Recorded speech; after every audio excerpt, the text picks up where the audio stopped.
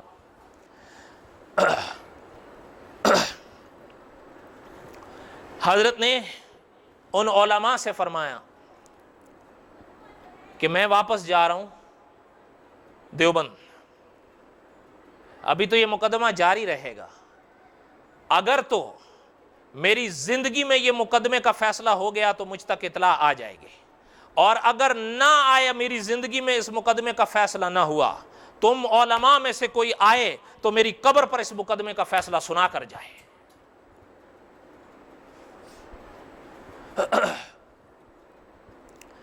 مفتی محمود حسن صاحب رحمۃ اللہ علیہ دارالعلوم دیوبند میں ایک مفتی ہوئے ہیں۔ حضرت فرماتے تھے کہ مولانا انور شاہ کاشمیری رحمۃ اللہ علیہ کا یہ جو پیغام تھا نا، اس سے کئی چیزیں پتہ چلتی تھیں، کئی چیزیں پتہ چلتی تھیں۔ اب وہ بات جو حضرت نے نکات بیان فرمائے وہ میں چھوڑتا ہوں، وہ مستقل نکات ہیں۔ انور شاہ کاشمیری رحمۃ اللہ علیہ وہاں سے چلے، واپس دیوبند آئے۔ میں نے ابھی بتایا سن 1933 تھا، 5ویں مہینے کی 29 تاریخ تھی کہ کھا گئی یہ زمین آسماں کیسے کیسے، مولانا انور شاہ کاشمیری رحمۃ اللہ علیہ یہ دنیا چھوڑ کر چلے گئے۔ دارالعلوم دیوبند کی عیدگاہ کے پاس آج بھی مولانا قبر میں سو رہے ہیں، اور قبر پہ کھڑے ہو جائیے تو آپ کو یقین جانیے یہ خیال آئے گا، کھا گئی یہ زمین آسماں کیسے کیسے۔ آپ تو نہیں جانتے، علامہ سید سلیمان ندوی رحمۃ اللہ علیہ کے الفاظ تھے کہ یہ جو انور شاہ کاشمیری تھے رحمۃ اللہ علیہ، حضرت فرماتے تھے ان کی مثال ایک دریا کی سی ہے جو اوپر سے تو خاموش ہے لیکن اندر سے موتیوں سے لبریز ہے۔ پتہ ہے مولانا ارشد مدنی ابھی تشریف لائے تھے نا، ان کے والد محترم شیخ العرب والعجم مولانا حسین احمد مدنی رحمۃ اللہ علیہ، حضرت جب تعزیت کے لیے مولانا انور شاہ کاشمیری رحمۃ اللہ علیہ کی مجلس میں تشریف لائے تھے، حضرت کے بڑے عجیب الفاظ تھے۔ حضرت نے فرمایا کہ میں نے حجاز دیکھا، میں نے مصر دیکھا، میں نے شام دیکھا، میں نے ہند دیکھا، میں نے بڑے بڑے علماء دیکھے ہیں، ان سے علمی گفتگویں بھی کی ہیں، لیکن فی الحقیقت انور شاہ کاشمیری کی کوئی مثال میں نے نہیں دیکھی ہے۔ ابھی میں نے ذکر کیا شیخ الاسلام علامہ شبیر احمد عثمانی رحمۃ اللہ علیہ، اور وقت کے علامہ مولانا دین پوری رحمۃ اللہ علیہ فرماتے تھے کہ علامہ انور شاہ کاشمیری رحمۃ اللہ علیہ کے بارے میں علامہ شبیر احمد عثمانی رحمۃ اللہ علیہ ایک بڑی عجیب بات فرماتے تھے کہ اگر کوئی مجھ سے کہے کہ شبیر احمد رحمہ اللہ، آپ نے علامہ ابن تیمیہ کو دیکھا ہے، آپ نے علامہ ابن القیم کو دیکھا ہے، آپ نے علامہ ابن جوزی کو دیکھا ہے، تو کہ حضرت فرماتے تھے میں اس سے کہوں گا ہاں بھائی بالکل دیکھا ہے، مگر بصورت انور شاہ دیکھا ہے، سب کو اسے ایک ہی میں بند دیکھا ہے۔ فوت ہوئے، میں نے ابھی عرض کیا کہ وہ مقدمہ کتنے سال مزید چلا۔ ہاں اب میں آپ کو وہ فیصلہ سناتا ہوں، اور فیصلہ سنا کے میں آپ کو حضرت کے بارے میں یہ بات جو حضرت پیغام دے کر گئے تھے نا کہ میری قبر پر آ کر وہ مقدمہ سنانا، سنو میں آپ کو وہ مقدمہ سنا دوں تاکہ یہ بات پوری ہو جائے۔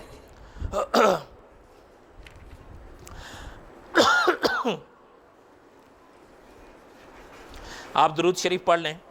اللہم صلی علی سیدنا و مولانا محمد وعلی آل سیدنا و مولانا محمد وبارک وسلم وصلی علیہ۔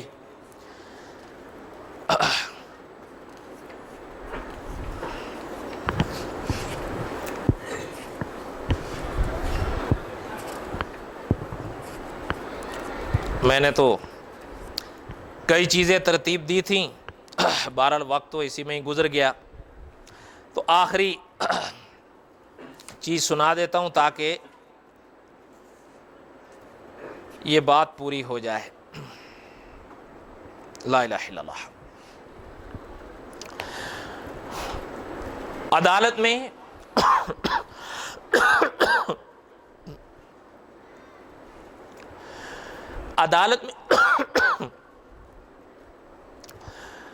جج کی اصل توجہ علامہ کشمیری رحمۃ اللہ علیہ کے بیان پر تھی. آپ کا بیان 5 روز مسلسل ہوا. جج نے 60 صفحات میں قلم بند کیا.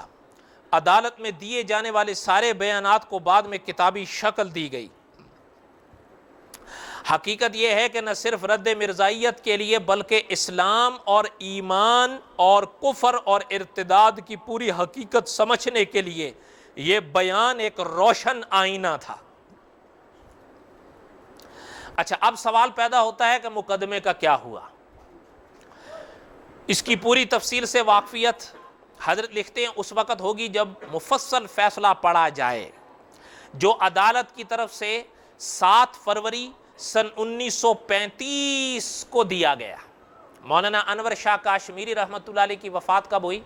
سن 1933 5واں مہینہ 29 تاریخ. اور فیصلہ کب دیا گیا؟ یعنی تقریباً 2 سال کے بعد. اچھا، حضرت لکھتے ہیں کہ اسی زمانے میں وہ مقدمہ اردو ترجمے کر کے شائع کر دیا گیا تھا اور وہ مقدمہ 152 صفحات میں چھپا تھا. اس کا خلاصہ سنیے. جب عدالت نے عائشہ خاتون کے حق میں فیصلہ سنایا تو فوراً اس کی نقل لے کر اردو ترجمہ کیا گیا. پتہ چل رہا ہے کہ فیصلہ کس کے حق میں جج نے کیا. اچھا، اب تھوڑی سی اس کی عبارت بھی سنیے.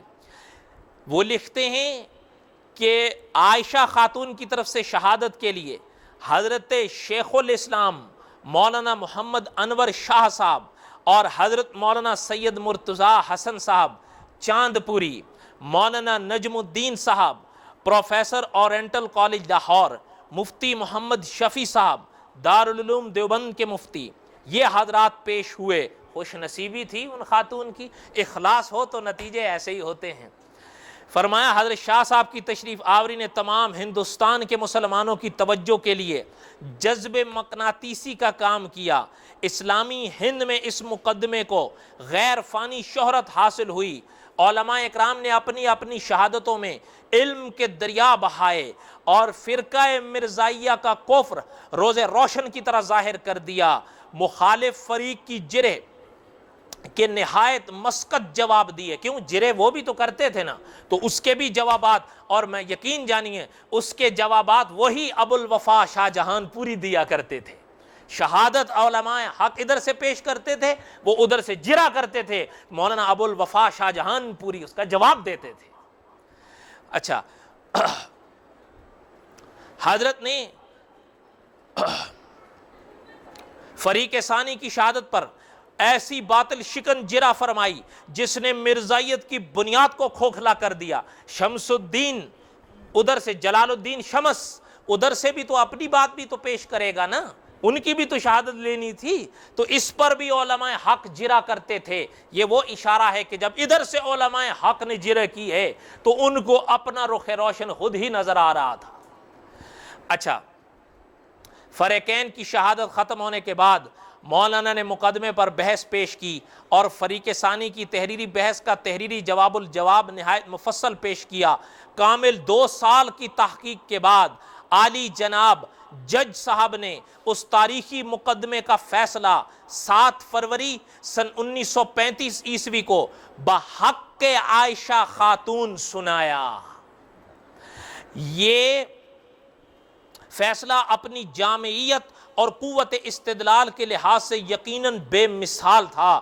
مسلمانان ہند کی بہرہ اندوزی کی خاطر فیصلے کو کتابی شکل میں شائع کیا جا رہا ہے. در حقیقت یہ مواد مقدمے کی 3ری جلد ہے. آپ ذرا غور سے سنیے گا کہ فیصلہ کن کے حق میں ہوا؟ فیصلہ کن کے حق میں ہوا؟ جج صاحب نے فیصلہ کیا کہ وہ شخص جب ختم نبوت کا انکار کر کے قائدیانی ہوا ہے تو اب کوئی مسلمان لڑکی اس کے نکاح میں باقی نہیں رہ گئی. اس کو بھی تھوڑا سا سن لیں آپ. 5